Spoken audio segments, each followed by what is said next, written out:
Hello, jewellery അല്ലേ? അതെ. ഇപ്പൊ ഇന്ന് ഗ്രാമിന് എന്താ റേറ്റ് അറിയോ? ഇന്നൊരു ഗ്രാമിന് 11,495 രൂപയാണ്. അപ്പൊ ഒരു പവന് എത്ര രൂപയാവും? ഒരു പവന് 91,960 രൂപയാണ്. അത്ര ആവുള്ളൂ. ഇനിയിപ്പോ വിളിക്കുന്നത് ഞാനിവിടുന്ന് കരയക്കാട്ടുന്നാണ്. പിന്നെ ആ ഇനിയിപ്പോ 1,00,000 റുപ്യ കറക്റ്റ് എന്നാവുക അറിയോ? സാർ, എല്ലാവരും റേറ്റ് കുറയാൻ വേണ്ടിട്ടാ കാത്തിരിക്കുന്നത്. നിങ്ങൾ 1,00,000 ആവാൻ വേണ്ടിട്ടാ കാത്തിരിക്കുന്നത്. ഞാൻ ഈ ഓട്ടർ സെറ്റ് ഇങ്ങനെ നടക്കുന്ന ആളാണ്. അപ്പൊ എന്റെ അടുത്ത് ഈ 1,00,000 റുപ്യ അങ്ങനെ കെട്ടാക്കി കറക്റ്റാക്കി വെച്ചിക്കാണ്.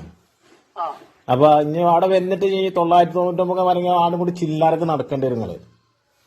അപ്പൊ 1,00,000 റുപ്യ ഇങ്ങോട്ട് കറക്റ്റ് ആവുകയാണെങ്കിൽ ഒരു 10 രൂപ പാൻ എടുക്കാൻ വേണ്ടിട്ട് എന്റെ അടുത്ത് ഇപ്പൊ കുറച്ച് കായ് ഉണ്ടേനു. എന്നാ 1,00,000 റുപ്യ ആവാന്ന് വല്ല ഐഡിയ ഉണ്ടോ? സാറേ, അങ്ങനെ കറക്റ്റ് അറിയില്ല. ഡിസംബറൊക്കെ ആവുമ്പോഴത്തേക്കും 1,00,000 ആവുന്നൊക്കെ പറയുന്നുണ്ട്. എന്നാ 1,00,000 ആവുമ്പോ നിങ്ങളൊരു മെസ്സേജ് വിടുന്നുണ്ട്.